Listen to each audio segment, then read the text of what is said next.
Welcome to the SLAYER video store. Today is another theater review. Yes, another theater review. So this actually has been delayed a bit times when it came to filming. Now I have the time to actually film it. It'd be completely late within the group of people reviewing this movie. So what we're going to review? Today we're going to review Demon Slayer Mugen Train. From 2020, a sequel show to the TV show Demon Slayer, while also being based on Japanese manga of the same name.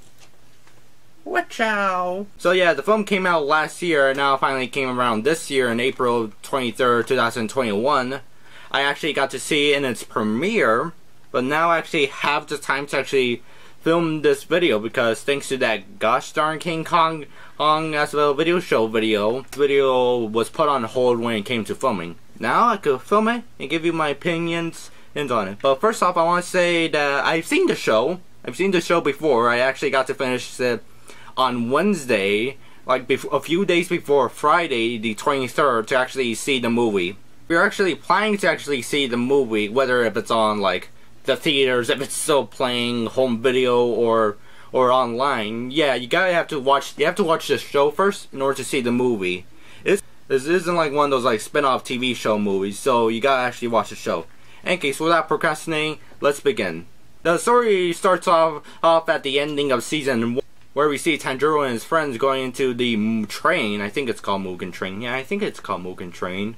And because they heard that a demon is also in the train, which causes casualties and all that. Then they meet up with their Hashira named Rengoku. But then suddenly, the train gets taken over by the demon himself of the 12 Chizuki. So now Tanjiro and his friends must defeat the demon in order to save the people in the train. So that's the basic plot without spoiling that much of the movie. This movie is really great. I did actually really like it. I really like its stories and also how it actually continued the story from the show. To be honest, you could have made this as an arc in a TV show, but I think it works better within this film scenario sort of type of thing and all that. There are some comedy elements within this movie which were pretty funny when we were watching in the theater and all that. For example, there's this dream sequence in the movie and you see each of the characters and how they dream and all that. The funniest one is Zenitsu, where he has this fantasy going around his dream and all that. It was pretty funny to watch. I would say the characters are pretty well done. There was a surprise at the end of the film, which was actually getting a bit emotional. I'm not going to spoil it, but there's a big part in the movie itself at the end, where it gets emotional and all that. And I look to my left, then I look over to above me, my cousin is crying, and some guy behind me is giving out man tears. But for me, I didn't cry, because I already expected it. Yeah, because to be honest, the elements of the twists, the major thing that happens in the movie, I already expected it to happen. For an odd reason, I already expected it to happen. Mainly because I had to change a bit of my viewpoint when it came to this movie. Because, for example, the My Hero Academia films, your viewpoint is that, okay, now how would this fit in the canon? This film, you're going to ask yourself, okay, how would this continue the story?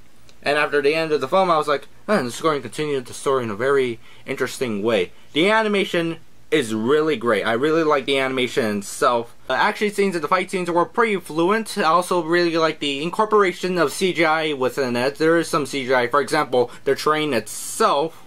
I really like how they blended within and all that. But it was I would say a bit too obvious. Leo actually went with us in the theater at the premiere. He actually caught it a bit distracting when the CGI moments start popping, but to be honest, I think it was well incorporated within it. We saw the English dub of the film, and the voice actors do a really well done job of voice acting. I also really like the soundtrack of the movie itself, and also really like how we get more character backstory within this film, mainly with the character Rengoku. And what kind of character backstory we get? You go watch it. You go watch it. I'm not going to tell you, unless you can wait for the spoilers later in this video.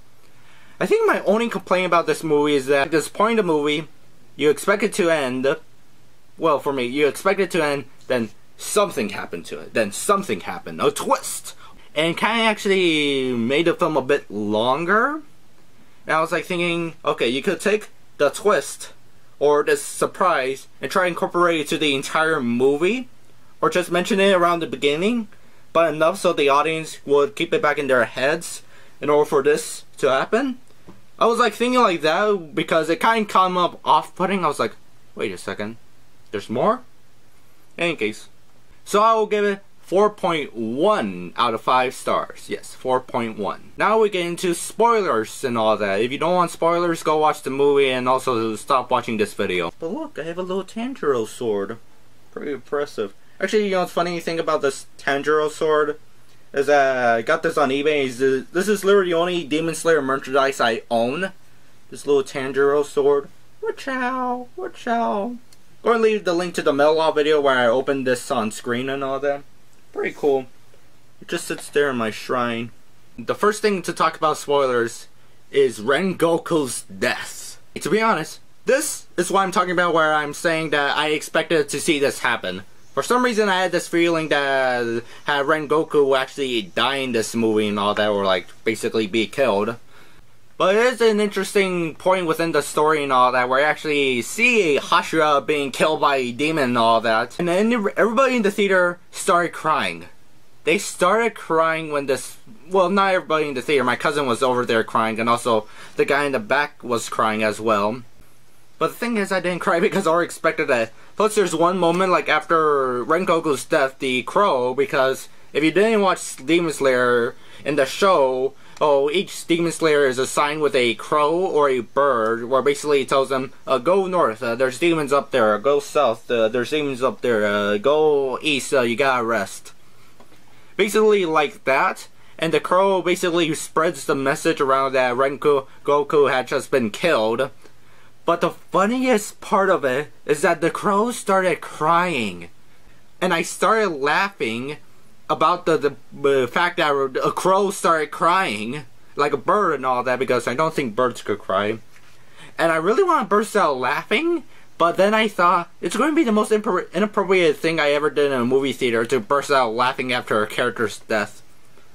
Unless it's Dungeons and Dragons, the movie, and that one character dies and everybody starts celebrating.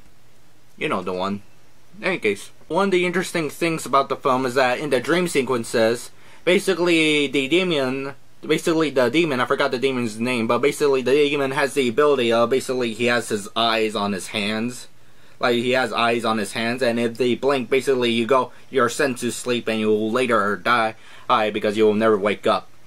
The dream sequences always are pretty interesting because each one is sort of a fantasy type of a way.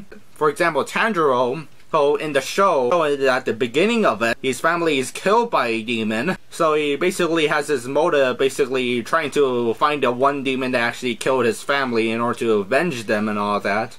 Was also with his sister Nezuko, who actually turns into a demon, but is more of a peaceful type that wouldn't kill a human.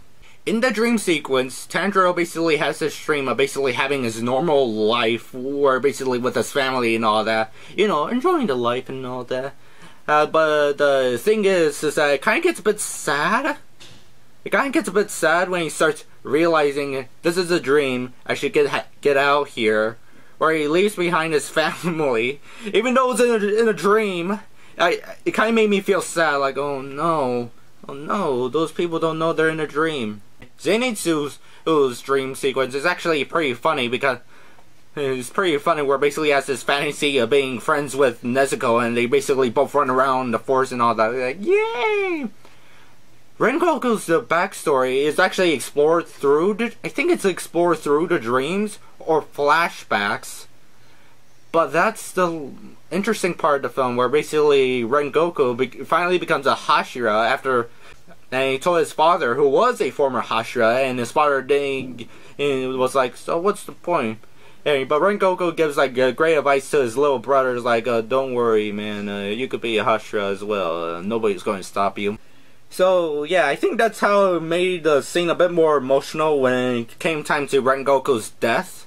That's where basically we also see his backstory of his mother, where basically Rengoku's mother passed away when he was like pretty young, and also after his brother was born and all that. I had a pretty funny thought about the demon, where basically the demon, at a certain point in the movie, like after a certain point in the movie where the characters are in the train, they're trying to track down the demon. The demon then develops into the train itself. By saying that, that means the demon is now the train. So now there's like this basically kind of disgusting scene where the demon just a whole bunch of skin and flesh just takes over the train and all that. And I was expecting the most funniest thing, where basically the demon's head will be on the train at the actual, at the front of the train itself. I was like thinking, man, that would be the funny thing and the worst thing they will ever do in this movie. Just have the demon's head on right in front of the train going choo choo. So yeah, it also was pretty suspenseful when they were trying to kill the demon. In the show, the demons are killed off by basically cutting their necks with a certain type of sword, or which is specifically crafted for demon slayers. So when they're trying to cut the neck at the front of the train and all that, all the flesh is trying to gather up in order to basically trap them in there and kill them.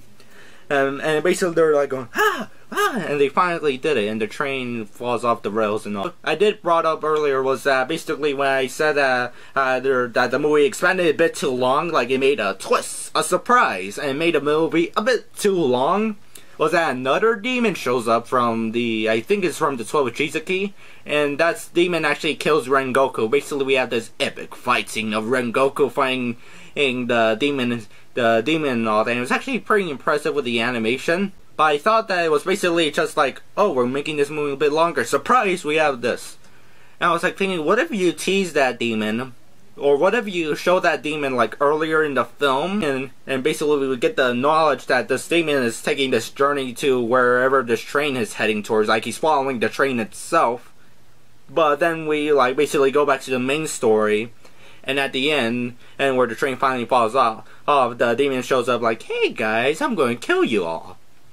So yeah, that's why I'm thinking they should have done that, just have the demon just following the train itself. Not be visible, of course, somewhere in the forest as well. Another thing about this film is that there's 4 characters who are basically I don't know how to describe their character roles, but basically they work for the demon who's taking over the train, and they basically go down to the characters and try basically take down their spirit cores, or some core within their dream in their brain and all that, where basically they end up killing them. The most interesting thing is that basically one of the characters goes into Tanjiro's core, and he's so oh man, so beautiful, where basically it's all the sky, the clouds and all that.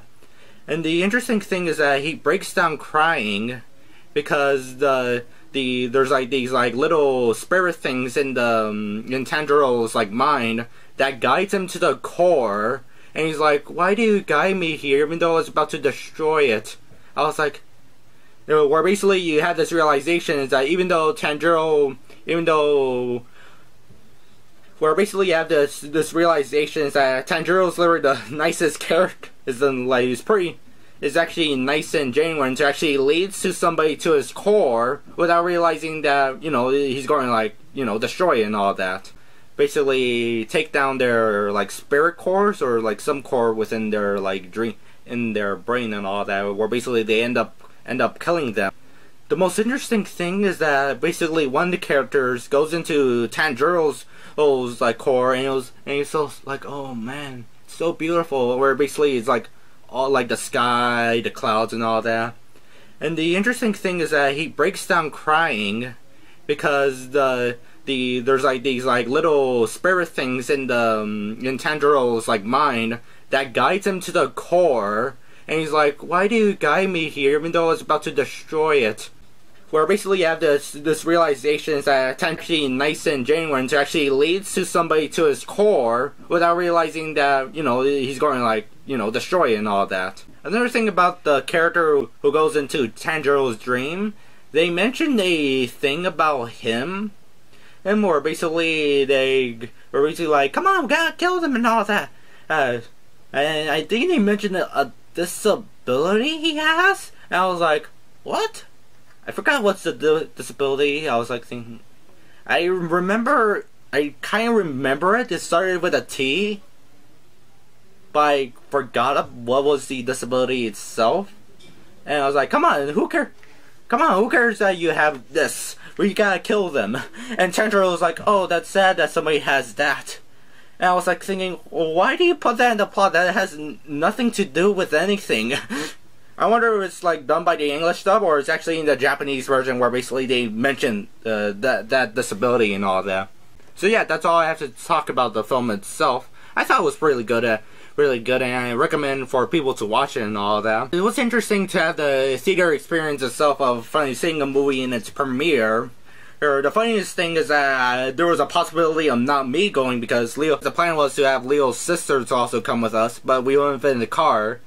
But I managed to get out of school early, and Leo's sister was like in school as well, so we just left her. We drove over to Livermore because our area where we live, all the tickets were sold out, so we're like, Livermore it is, let's travel an hour. And at the Livermore theater, it was like not really crowded, like not really packed and all that, but I'm assuming because of the, the restrictions and all that, where there's like empty seats here and there. But it was like actually a great theater experience and all that. I got some popcorn and M&Ms. And one of the interesting things is that when we got out of the theater, we saw 2 or 3 groups of people cosplaying as the characters. And there were like 2 guys who were cosplaying as Tanjiro and 1 playing as Nezuko. And my cousin ended up taking a picture of that. Oh look, that's a nice cosplay. And when I was looking at this, I was like thinking, man, I should have brought in my little Tanjiro sword. Watch out! Watch out! Ah! In any case, actually, I probably won't allow this in the theater because it could identify as a weapon. This like little sword, little plastic sword. But after we actually left the Livermore theater, or we actually down like a block down, there's a comic book shop, and when we looked there, it's like, oh, so many comic books. I actually got Akira Volume 4, yes! So basically on the weekend, I got to see Demon Slayer Mugen Train, got to read Akira Volume 4, and also watch Citizen Kane for the first time. What an interesting weekend I had. Overall, it was a really great film. I suggest to watch it and all that. So that's all the review. Have a nice day, and later on come back to our video store.